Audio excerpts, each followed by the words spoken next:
Slip saya macam tak cantik untuk dilihat oleh saya punya pegawai atasan lah. Jadi disebab itu saya mula mencari satu solution untuk saya selesaikan masalah payslip saya tu. Saya jumpa urus.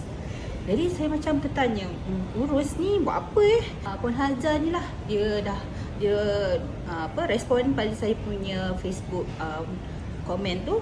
Dia bagi contact number salah seorang lagi pegawai diurus untuk datang berjumpa dengan saya face to face supaya saya dapat lebih maklumat tentang urus tu tadi.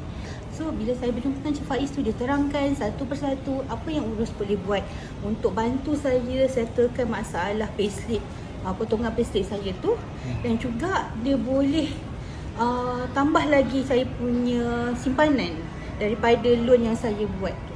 Saya dah boleh ada simpanan, saya dah boleh ada simpanan emas, saya dah ada simpanan ASP saya.